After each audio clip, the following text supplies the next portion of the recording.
activating Geneijin is not as simple as you might think.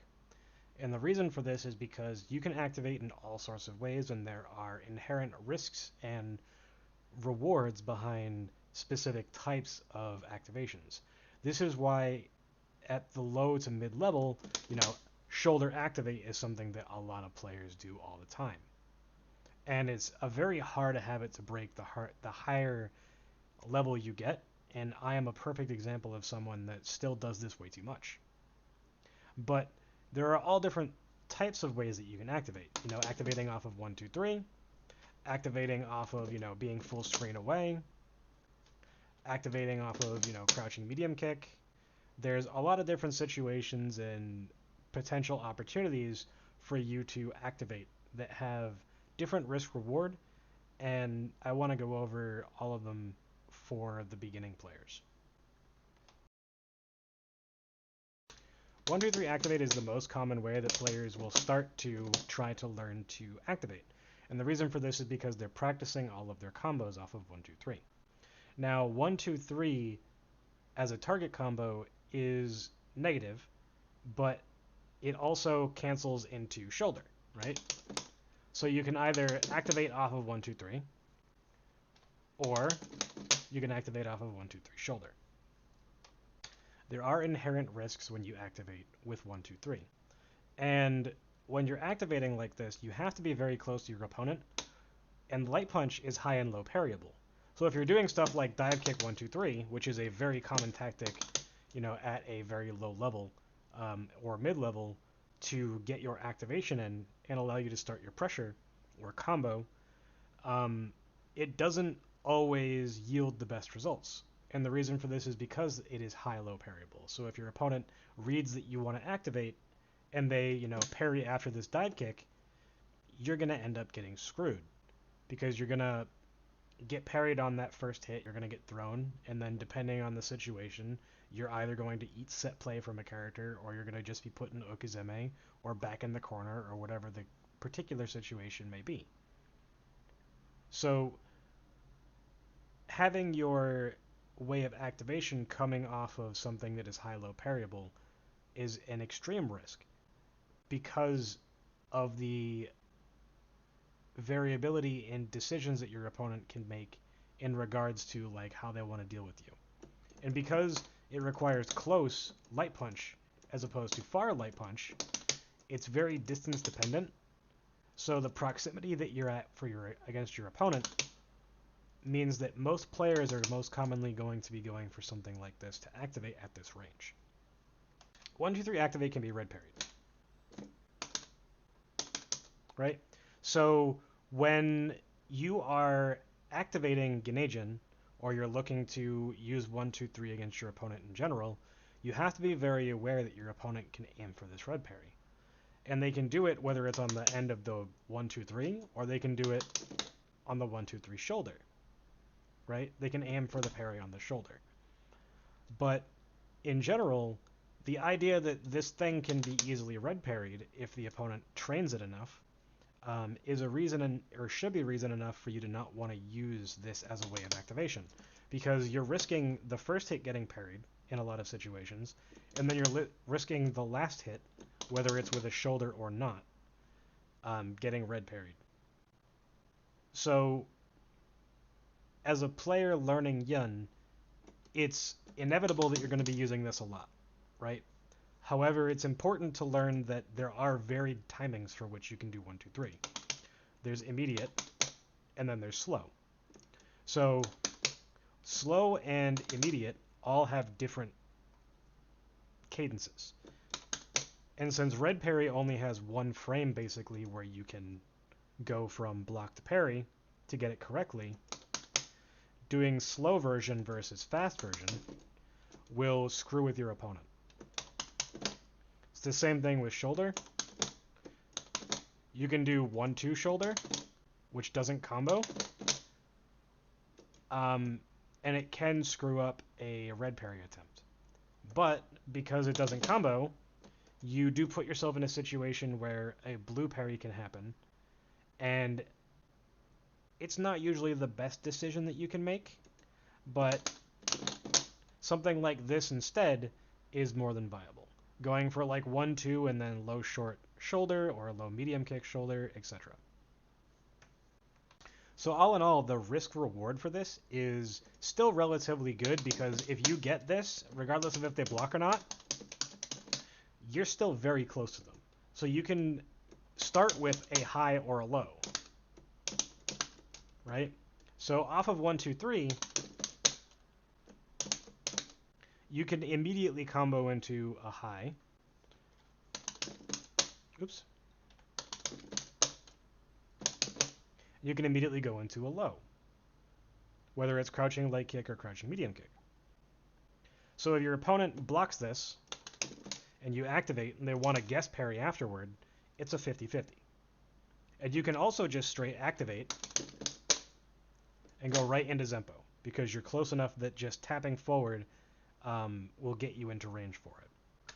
Now, where it becomes an issue is when shoulder after 1-2-3 is what will get you that meter. Because if you just go for it every single time, then on block at least, it can screw you. Because your opponent will know that it's necessary for you to do this off of that 1-2-3 to get that meter. So either your opponent is going to attempt to red parry and screw up, or they're going to red parry it and you're going to be in a bad situation. But if you end up going for 1-2-3 shoulder activate, you know, there's a lot of different things that you can do after the fact based on, you know, if you're close or not. If they block it, cool. You get your high-low, you get your Zempo, you get your pressure and all that stuff. And that's great. But the risk behind going for that shoulder here is very high the higher level you get. Now, if you have this exact meter, this is DED. Now, what this means is that if you activate, or if you do 1-2-3, you're not going to get the ability to activate. However, if you shoulder, you will. So, in this situation, doing 1-2-3 is fine in some scenarios, but you're basically hit confirming off of the 1-2-3 into the shoulder at this point. And this is where this is strong, because even though it scales your combo by a lot, it actually allows you to get your activation and then push your opponent to the corner, etc., etc. So even though you're getting less damage, it still gets you all the damage that you can get from the situation. It puts you in a position of strength because it gives you the position on the screen that you probably want. And it guarantees that your opponent's going to be cornered and you can get your Okizeme. And that's exactly what you're looking for. But if they block this, obviously you don't have to worry about them or you getting activation. Or they don't have to worry about you getting activation. So it's less likely that they're going to be looking to parry in situations like this. So these are why, you know, it's very important to understand what it is that you have as far as meter goes and what gives you what for meter. And that's going to be an entire other video, but it's very important when using shoulder and 1-2-3 shoulder and all that stuff for looking for activations. It's very important though that you mix in 1-2 into other decisions. Whether it's 1-2 into throw, you know, 1-2 into crouching leg kick far fierce, which is something that, you know, Nikakeo teaches in one of his videos. You know, building the space that you want to be able to go and run away and build meter and stuff is very important. But there's all sorts of ways that you can use this situation to have enough variation to get the meter that you need without having to commit to that 1-2-3 shoulder. Because they're most likely going to be looking for things like this. So option parrying afterward, making other decisions, or, you know, doing stuff like walk forward Zempo, which can be a risk, or walk forward Kara throw, you know, stuff like this can be a viable decision. Just like any other sort of situation that you're looking for into block normals to get you the meter that you want.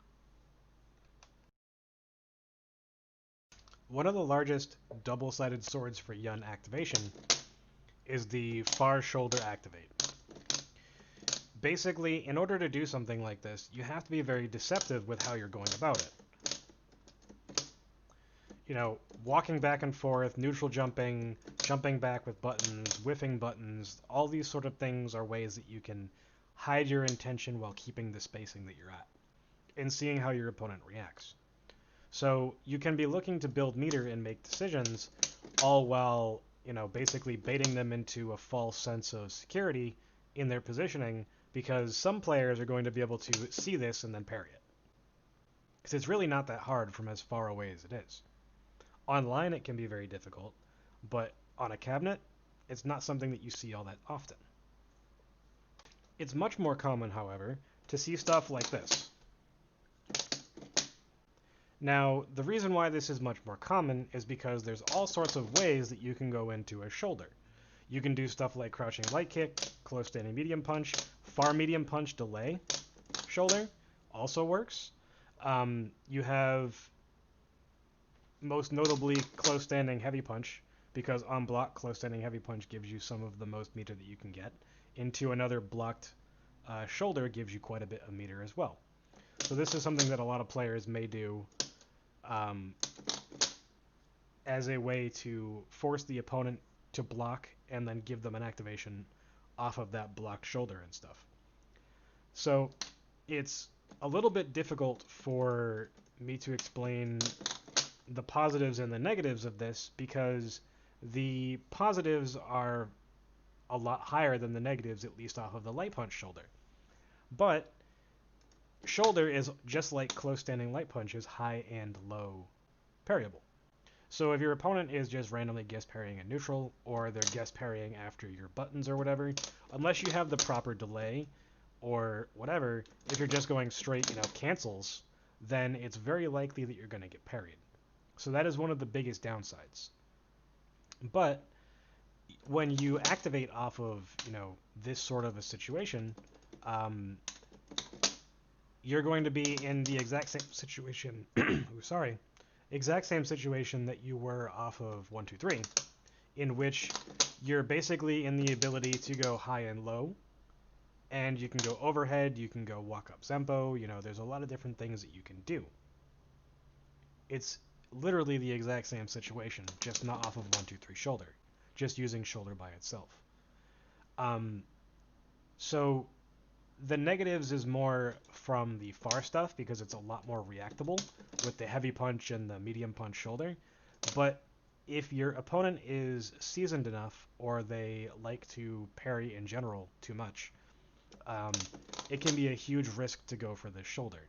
So you have to understand how your opponent likes to defend, what their habits are and stuff, and exactly if it's worth going for this sort of a setup. Because if they see it coming based on, you know, block DED for shoulder into activate, or, you know, whatever, then it's less likely, or I should say more likely, that they're going to try and counter this. Now, shoulder in general is a great move because on hit, it gives you a buttload of bar, right? Now, one thing to understand about this is that a medium punch shoulder into a dash punch from like any point past 55% is going to give you the bar that you need. So it can be a worthwhile risk to go for, as long as you have enough variation behind your decisions. But in general, the usage of light punch shoulder is just as strong because of how much meter it can give you.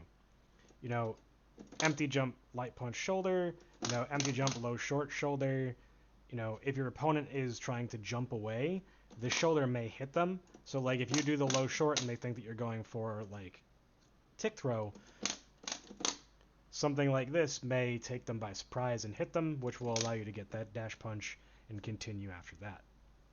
But in general, the risk reward behind the shoulder is entirely based around what meter you have, if it's worth going for this, etc.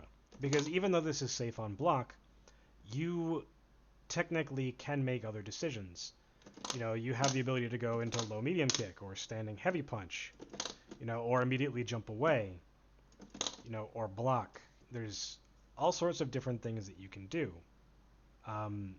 But in general, the idea here is that you're either using this as a tool to build meter to get the activation, or you're one of the players that needs to get a connection in order for you to be able to activate. So if you're looking for, dive kick 1, 2, 3, shoulder activate, it's not one of those things that you want to get in the habit of, because while yes, it's good to connect with your opponent, there are other ways that you can connect against them in order to activate as well, which can be just as strong. The higher you get in execution, the better the crouching medium kick becomes, because you can get combos like this. Now, I have an entire video on how to actually do this, but for the most part, you just need to understand why this is good outside of that. And the reason for this is because when you activate, you're right next to your opponent still, just like 1, 2, 3. And you're technically plus when you activate off of a crouching medium kick, whether it's far away or not. Now, your opponent has to worry about a lot of different things based on your spacing. You can immediately go for, far standing medium punch into forward fierce, or you can go for crouching medium kick into forward fierce. Or you can go immediately, crouching medium kick into shoulder, or far standing medium punch into shoulder. There's all sorts of different ways that you can go about using this as a tool to get in after the fact. Because whether you're just, using, far light kick or any other button to get in, it doesn't really matter. You're at a range where, you can very easily find a way to get in to get that Zempo or get that damage that you're looking for. So instead of going for things like, dive kick into 1, 2, 3, dive kick into 1, 2, 3 doesn't always work. Because as you can see at specific ranges, that light punch whiffs. So there are other ways that you can activate like this, where the dive kicks that you may hit very low are not going to be able to activate. So this is why you'll activate with something like this. It's very important to understand that if you want to actually connect against your opponent from the furthest distance that this can activate, is you need to tap forward. And in some situations, you may need to walk forward a step, right? So like from this sort of spacing, you can do a neutral jump medium kick dive kick and connect. And then you can do a micro step forward crouching medium kick. Now, that may not work because your opponent may immediately go, oh shit, and hold up back. But in the exact same situation, you can use that far fierce, or you can use a forward fierce, or you can just straight do crouching medium kick and then, straight shoulder. There's a lot of things that you can do to stop an opponent from jumping in these situations. And the closer you are, the easier it is because of far stand medium punch. So when trying to mix things up, you can dive kick as a way to hit very low and then activate, or you can use dive kicks as a way to whiff, right? So dive kick into a low,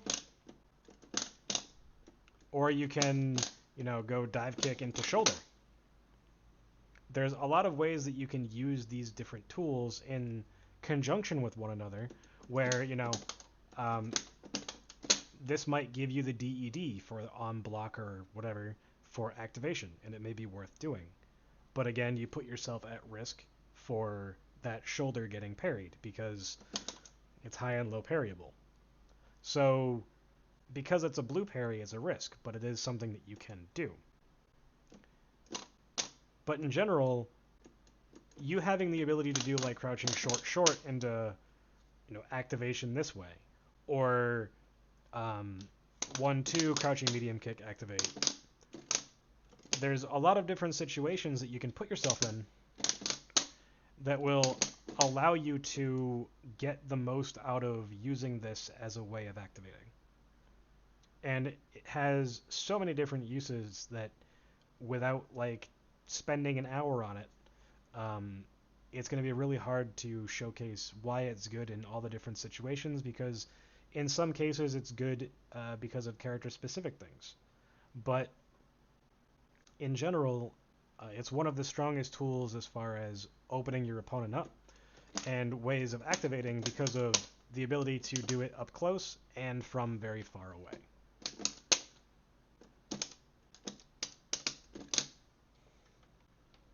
One very important aspect of crouching medium kick is that once you get to the high level, you can do stuff like this in the corner.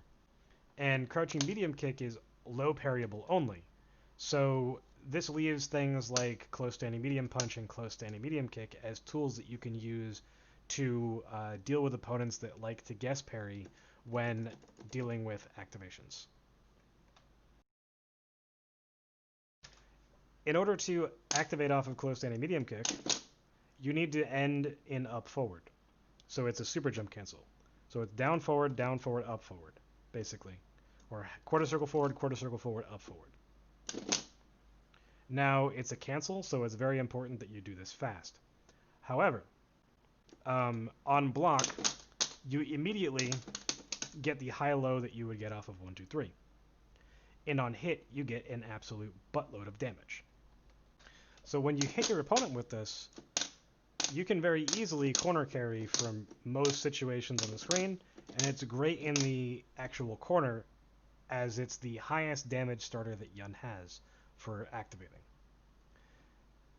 Close standing medium kick as well can put you in situations like this, where you can activate off of a light punch shoulder, and you can follow up with a medium kick up kicks if your opponent is in the corner and most of the cast mid-screen as well.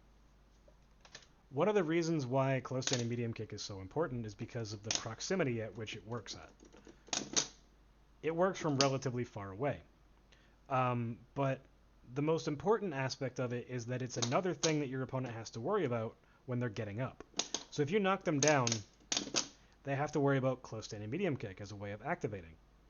And when you become more comfortable with, this, your opponent has to worry about the high and the low aspect. So close standing medium kick is great because you can just confirm a dash punch and go into other Oki, or you can activate off of it, whether it's on block or on hit. Doesn't really matter. And if you're DEDing it and you end up doing the quarter circle forward, up, you're going to end up with a super jump forward if the close standing medium kick doesn't hit. So that's another thing that can be used to your advantage. But unlike 1, 2, 3, unlike shoulder and stuff, close standing medium kick is high parryable only.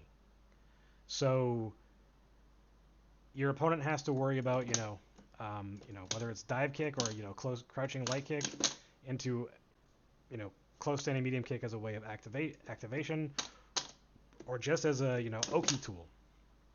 It doesn't really matter how it's used, but the opponent has to respect that it is high parryable only.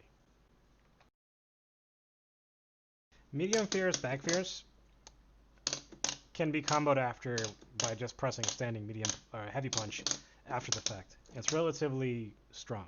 You don't get a whole lot of meter after the fact, but it is a viable choice. Now, when you do this mid-screen, you can activate from across the screen and then follow up with dash punch. And you can also force your opponent into a situation where if you wait until they're about to hit the ground before you activate, it will eat their quick rise timing, allowing you to get that dash punch to go right into your high-low throw game. Mid-screen, though, if you don't want to activate immediately from this, you can activate off of different types of dive kicks. Depending on when you do them, how you do them, and all that stuff, you get different set play depending on the character. So against twins, I might be able to do something like this, or I might be able to do something like this, or something where I land right next to them and I can go for 1, 2, 3, or be a little bit further away so I'm outside of throw range with medium punch or medium kick, dive kick, and all that stuff. So there's a lot of different ways that you can vary your decisions after this other than just straight activating. But usually most players will just activate here, and the reason for this is because then they can mix things up with their dive kick timing and go for high lows and all that stuff from that, or just straight super jump forward, right? So if you're just super jumping forward here, you can go for that high-low throw relatively easily. But it is a little bit harder without the dive kick to get to the position where you ideally want to be in. So most of the set play or most of the decisions is going to end up being where you end up with that dive kick into whatever it is that you plan on doing. Whether it's going, crouching medium kick into shoulder, crouching medium kick into far fierce, etc., etc. Now, it's important to understand, though, is that when you do this particular decision, you don't have a whole lot of choices after it. Because far standing medium punch doesn't work. So this very much limits your choices after this to having to walk forward and do a decision, or you're forced to do a far standing heavy punch, a forward fierce, or a crouching medium kick. And so in most situations, you're going to end up with something like this, or you're going to end up with, something like this.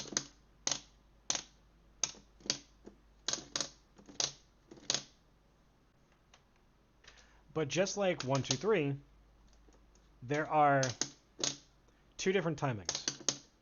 Immediate, where you just let it go. And then you have the time that I'll call the Chris G timing, because he notoriously likes this timing more than pretty much any other twin player that I've ever seen, where you basically use it as a frame trap, where you delay the last hit, and then as a Yun player you can activate, but as Yang, obviously you would convert that into either just a straight knockdown or a super. So one of the things that you have to understand is that you have to vary these timings if you do want to use this as a way to get it on block, because you can get it from far standing medium punch. Unlike far light punch, you can force the situation. But the further you are away when you do this, you're going to have to walk forward no matter what. So there are some positives and negatives on block depending on how close you are to your opponent. So it's very important to be cognizant of how far away you are and what you have to do afterward. So the further you are away, it becomes a lot worse, because basically you have to use a Kara heavy punch or a forward fierce or a forward medium kick or something to cover the distance. Because if you don't, then you're not going to be able to actually get a combo. Or you're not going to be able to frame trap well enough or force your opponent into a situation where you can make your way in, get to that Zempo range, etc., where you're strongest in Geneijin. So that's one of the downsides to activating like this, is how far the pushback is, because your options become very limited, and the further you are away, the more limited that they become. So my opponent is set to do the medium fierce back fierce activation. Now, this is a relatively easy red parry, and you can't cancel it into another special move. You have to activate into Geneijin. So this is why it's important to have the variation in timing between the medium fierce into back fierce, immediately, and then the medium fierce and then delayed, that doesn't technically combo. If you don't have this, then your opponent is going to have free reign on this red parry, because it's very easy to learn. Even though I don't have it perfected yet, it is something that is really easy to see, because you have to wait until the second hit is fully taken away before you tap forward. And that's why when you do the medium fierce into the delayed back fierce, it becomes a little bit harder to parry. So the variation in timing is very important, specifically if you want to use this, just like it is for the 1-2-3 versus 1-2-3. Same concept. But it makes it a hell of a lot harder to red parry, just like 1-2-3, using the slower version, than it is if you're doing it at the same timing over and over again. So when you're going for this, if you red parry too early, then you're just going to end up getting fucked. So you have to do a very delayed one. And for most characters, the best choice here is going to be a throw if you get that parry. Specifically as a twin player, because it builds so much space and it allows you to use the rest of the stage to run away and eats a lot of Yun's meter. So specifically as a Yun player, if you see someone do this, you can do whatever it is that you want to do. You can throw them, you can do crouching medium punch, dash punch, whatever. But the safest bet is almost always going to be throw in situations against Geneijin because of how much time that it eats away. Well, throw might technically give you the best control space-wise.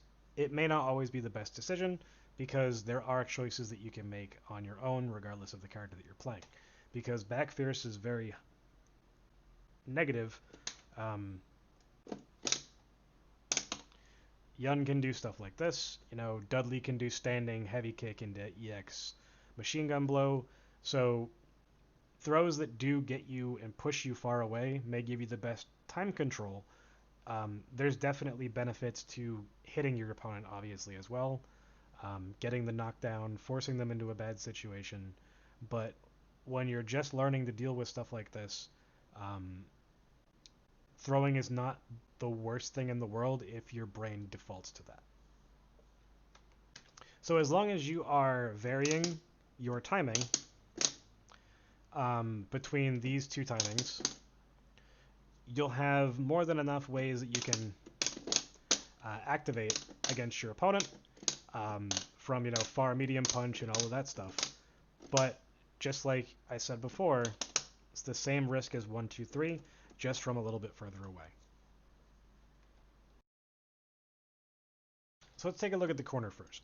There's two different types of knockdowns.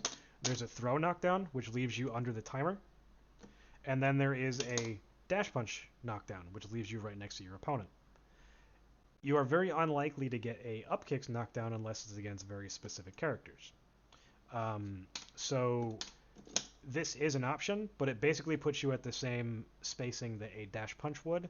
So there's almost no difference whatsoever in how you would activate here.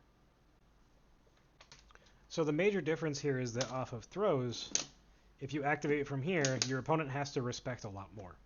And the reason why I say this is because when you throw and you dash into their face and activate, they have to be very respectful of the high-low. But if you go for a Zempo and they don't block and they just mash throw or something, you're going to get thrown. So it's a very high risk to go for this sort of high-low throw versus just the high-low. And it's very important that you're using moves that are only high or only low parryable if you go for this situation. Like close standing heavy punch that hits twice. Crouching light medium kick, if you immediately cancel it into a light kick, characters like Makoto can't single parry into Karakusa, which is relatively important. So you should always try to be coupling your decisions, either going high into a high by going into a far standing medium punch, into forward fierce or something, or immediately going, high low, whatever it is that you want to do, as long as you can maintain pressure if they block. After a forward throw in the corner, you're going to be in position to do a lot of different things. Against specific characters, you can do set play, something like I just showed here, or you can simply, walk up forward medium kick or whatever. You have a plethora of options to go high, low, and your opponent very much has to respect the ability for you to just walk up and then Zempo them. Right? So they have to worry about space manipulation when you are walking forward in these situations, because you can just straight stop wherever you want and then continue to move forward after that. Or just stay where you are and go for that high-low, either with far fierce, far medium punch, crouch medium kick, etc. So there's a lot of things that your opponent has to keep track of, and there's a lot more options that you have from a further distance. However, the more immediate reactionary sort of thing is going to be with this dash-up stuff. When you're doing things off of dash punch, a micro step back is going to put you out of throw range. So you can take a micro step back and be in a situation where your opponent very much has to guess a lot. And you can vary your timing a lot. So when you get that activation, they have to worry about the high-low throw that they do off of the, dash situation, but at a much more controlled timing-wise, like, situation. So when you get this knockdown, you can also delay your activation very slightly as a way to react to their quick rise or no quick rise to get better timing on your high-low, if that's what your goal is. So this particular situation is very, very strong, since you don't really have to worry about anything, and you can basically force that situation where you can whiff normals or you can delay. So like, I can activate here and I can whiff a standing heavy punch and go right into Zempo if I want. Or I can do the exact same thing and then whiff a standing heavy punch and go right into a high. If the opponent thinks that I'm going to try to Zempo, they're going to jump. So there's a lot of ways that you can manipulate this situation, more so than you can the activation off of a forward throw. But that doesn't mean that the forward throw situation is any less potent. It's just different. If you get Okizeme after a dash punch, however, you get a high-low option before you activate. So in a lot of situations, you can just straight activate and force them to eat that high-low throw. But you can be greedy and go for this. Or you can be greedy and go for this. You can also use medium fierce, back fierce, if that's what you so desire. So there's a lot of ways that you can manipulate this situation. And the same thing goes here, where you can, whiff, and then you can just throw them back in the corner, and then put them exactly into Oki. So you get a free little bit of damage, and then they have to worry about that situation that occurs after the throw. Whether you activate immediately or you make another decision is completely up to you.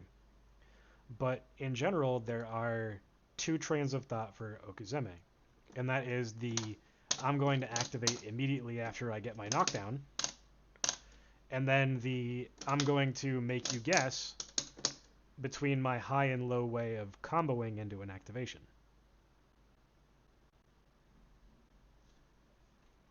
It's really up to you how you want to approach it, and having a mixture of the two is very important.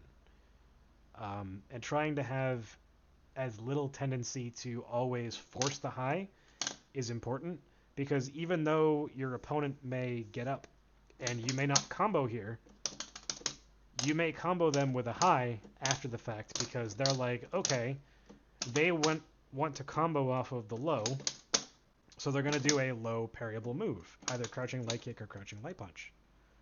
So a lot of players will down parry here. Whether you're able to get this combo or not doesn't really matter, because they're going to down parry. So getting that Zembo for free is a lot easier in this situation. Or getting that high, or going into forward medium kick, or whatever it is that you want to do.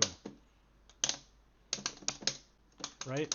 There's tons of different options in every given situation, and it's important that you're able to vary between the three. So what happens when you're going towards mid-screen? Well, wonderful. If you're going towards mid-screen and you activate immediately off of a back throw, as an example, if you heavy punch dash punch, you're guaranteed to get a high-low. You're not guaranteed to get a high-low if you dash up. You actually have to make decisions after the fact. So if you land a throw, usually the best option is to vary your decision between the type of dive kick and the position that you go to and continue that way, where you still get that high-low from varying distances. Because if you try to dash up and activate without doing something like micro step forward, carry, or fierce, which is not a beginner tool, you're not going to catch them, and they're going to be able to jump away for free. So you have to know how different things function when going towards the mid-screen. When you're doing the dash up here, though, you have a high-low off of the dash up activate from a crouching medium kick or whatever into dash punch. So there's all sorts of ways that you can vary this decision, just like in the Okizeme situation that you would have in the corner, right?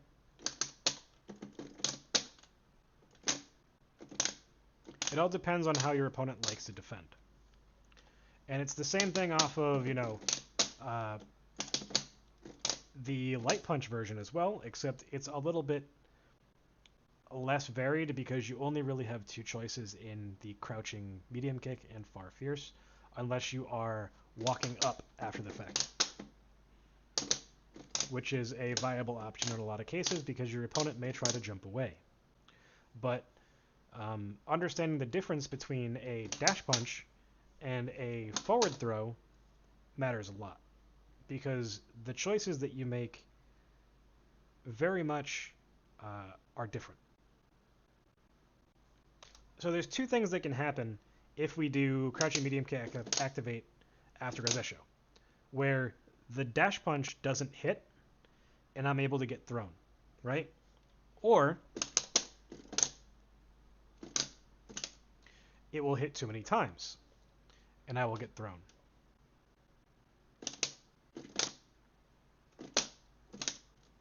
Or it will hit and allow me to combo. So there's a lot of different variations as far as timing goes, but it's very risky to do something like this. So this means that you have to have other options when you get a dash punch towards mid-screen if you want to activate. So basically the idea is that you have to activate and then dash up, or you have to dash activate.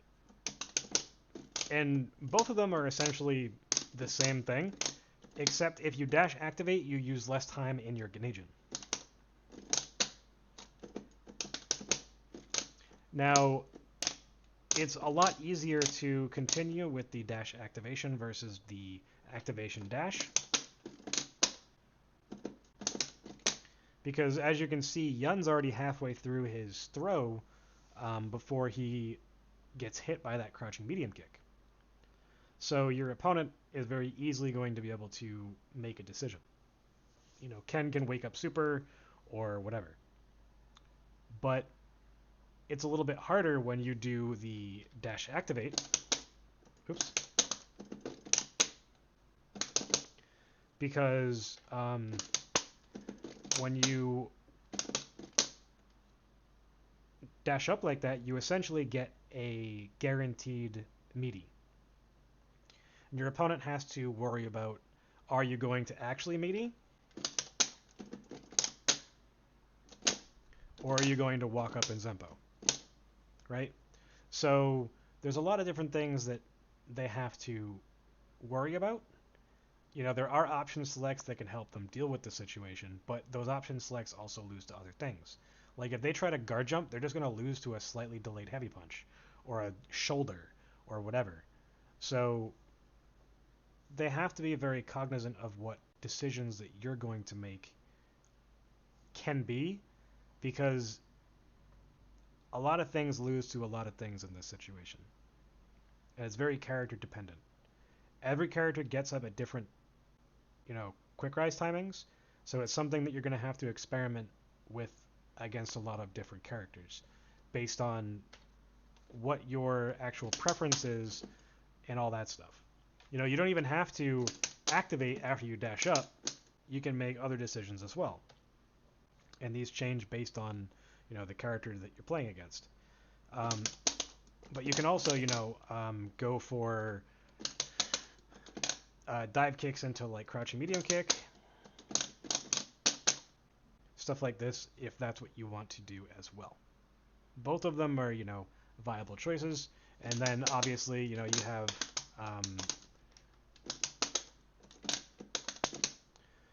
1, 2, 3 activate or dash punch or whatever it is that you want to do. And this is something that you have to be very wary about the opponent's throw range. So again, all of this stuff is based on character, and it's going to be a lot of trial and error. But the safest one is simply to do the dash activate, because it essentially gives you that meaty timing.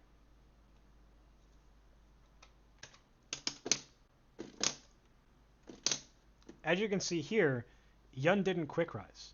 So what I did is I was able to input my medium fierce back fierce and then activate and eat the quick rise frame that Yun is going to do. Because otherwise, he'll quick rise just like this. Now why this is important is because if I try to go for the dash punch after I do a delayed medium fierce back fierce, like I activate late, if I don't get the quick rise eat like I just did here, I'm not going to get a meaty. So this is why you'll see a lot of people just straight go like this, because they get that meaty regardless of if they get the timing or not. So if you instantaneously cancel like this, you get that meaty situation, and that's awesome. But if you don't get that situation where your activation eats the input for their quick rise, then it's going to be hard for you to get that meaty, if not impossible. So your actual choices become a little bit more limited. However, regardless, your opponent is going to wake up and they're going to be able to make a decision. Yun was halfway through his, throw when I actually made that decision to hit him, or when I actually did hit him. But when I get the correct timing to eat the input, it's great. I get that meaty. Right? So it's one of those things where you have to be confident in your ability to get that timing.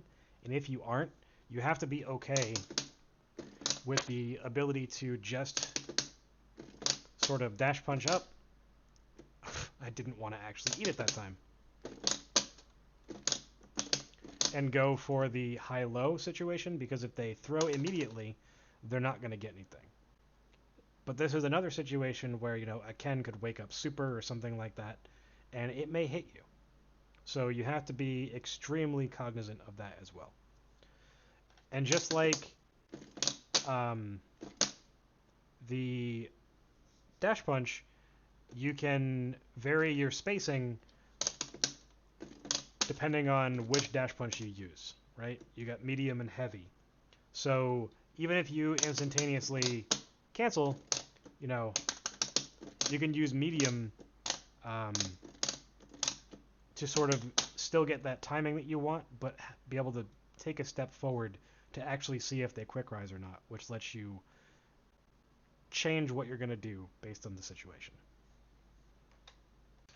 If you manage to land an up kicks, you can basically walk up and do a meaty, or you can dash activate and get the exact same sort of situation.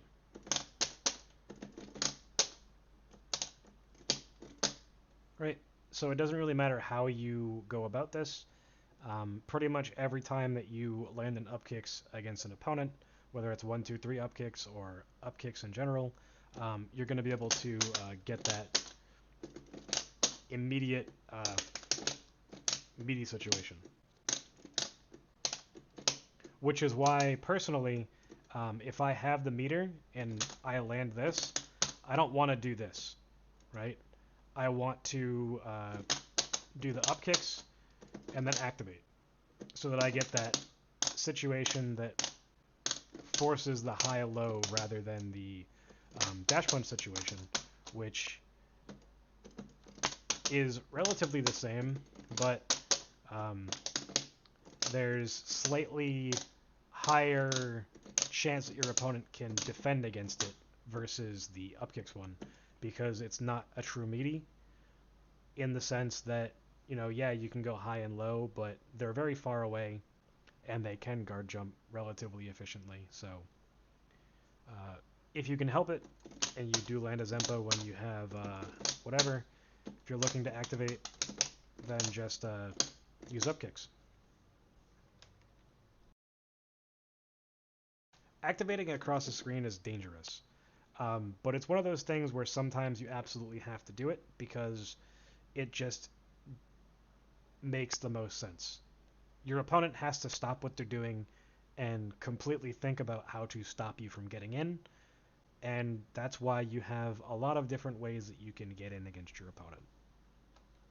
There's a lot of ways that you can make your way in. However, the longer that you take, the less time that you have to make that decision to either get that confirm or that Zempo. So you have to be very confident in your decisions, and you have to be confident in your ability to confirm late and still get something, or actually get that Zempo when you think that you're going to get it. Or force your opponent to think that you're going to do something that will allow you to get that Zempo, right?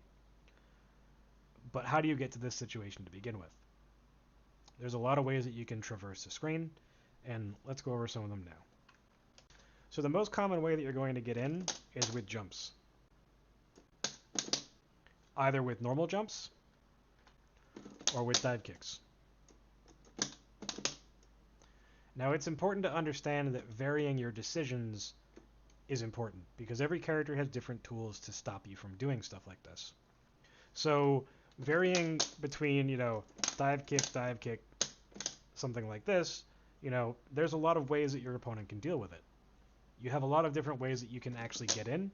You can go for jump in target combo, you can go for whiff dive kicks so that you can go for high low or just straight crouching light kick because it's 2 frames. There's a lot of things that you can do when you are, traversing the stage with jumps. But being able to basically dance with your opponent when they're walking back, backdashing, all that stuff is very important, and jumps cover a lot of the screen, especially super jumps. Super jumps, basically from this situation, if I hold back with the opposing Yun, all I need is one super jump and a normal jump, and then they're cornered, right? So if we're in this situation and I dive kick, he's walking backwards, I'm in a situation here where I can do a lot of things. I can forward fierce. I can shoulder.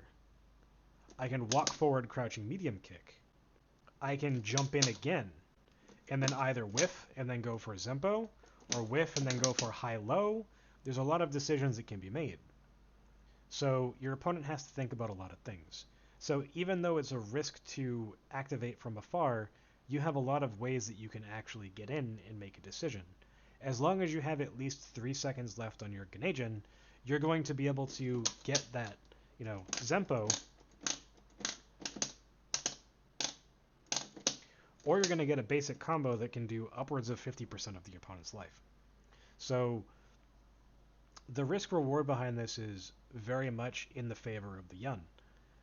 But specific characters do have ways that they can stop it, and it's up to the Yun to add other variations as well. The next important thing to understand is dash punch. As you can see here, this was a 3-hit combo. If your opponent is cornered, basically the spacing that you're looking for is where Yun is, or you, are between the opponent's character's name and the stun bar. And then at this spacing, you can get the dash punch into crouching light kick. Now the spacing is a little bit different for medium punch. For medium punch, it's essentially the edge of the stun bar.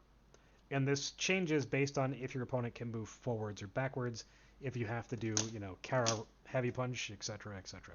There's a lot of depth to this. However, a lot of times your opponent is going to expect this, and they're going to, you know, put you in a situation where they're going to try to option parry or reaction parry your dash punch. Because when they are reaction parrying your dash punch, they're looking for all 3 hits so that they can parry it fully and take as much time off of your Geneijin as possible to punish. Because if they only parry once, there's a chance that your crouching light kick will hit them. But in general, having a variation in your dash punches is important too. You know, light punch, dash punch covers half the screen. And in some characters, you know, like against Ken here, Ken will be in crouching medium kick range with just like a tap. So if they option parry high and then, you know, go crouching medium kick, they can confirm super. So you have to be looking at your opponent's resources as well and understanding what ranges they can and can't do things. And this is why the next thing that they do is like, you know, they'll jump and walk into specific spaces and then they'll do shoulders. Because this gets you in, and if they block it, it gets you into pressure. So that's exactly what you want. But again, it's risky because just like dash punch, this is relatively easily reactable and you can parry it. It's a little bit harder when Yun's in Geneijin versus outside of Geneijin, but it is technically possible. You know, Nika KO does it to me a lot. But this is something that your opponent has to decide what they're looking for. They have to decide if they're looking for that shoulder, if they're looking for that dash punch. Are they looking for a specific type of jumps? Are they looking for, you know, crab walk? So, like, this is a very important tool at a higher level, but when approaching things, it's a variation between, you know, going for crab walk, dash punch, shoulder, all that stuff. And once you've like cornered your opponent, you have the ability to mix with space because of forward fierce being so dangerous. And most people don't want to be on the ground against Geneijin at this point. They would rather jump back and react to the shoulder or the dash punch with their parries or whatever. So you can take advantage of this by literally just walking and jumping and dive kicks and, you know, all sorts of things. So like just doing 3 dash punches here, or I mean not dash punches, crab walks, that puts me in perfect range for, you know, the dash punch that I want. Or, you know, forward fierce. If they're walking backwards, you know, this is a great way to set up sort of dash punches. And, you know,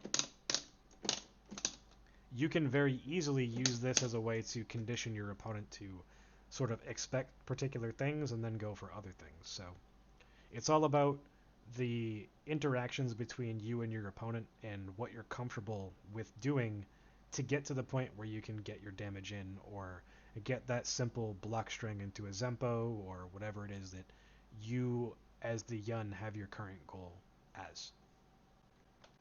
So in short, you know, activating from across the screen is a necessary evil. It's going to make your opponent stop. And, you know, depending on the game state, how much life you have, if you need a comeback, whatever it is, you may or may not be doing this. This is definitely something that's better when you have the lead versus, you know, when you don't. But sometimes when you're making that comeback, you may need to do this because you're not always going to get that connection, whether it's a crouching medium kick, a shoulder, a close medium kick, a medium fierce, back fierce, 1, 2, 3, whatever. You're just not. But if you can, great. And there's going to be situations where you're not going to want to unless you do.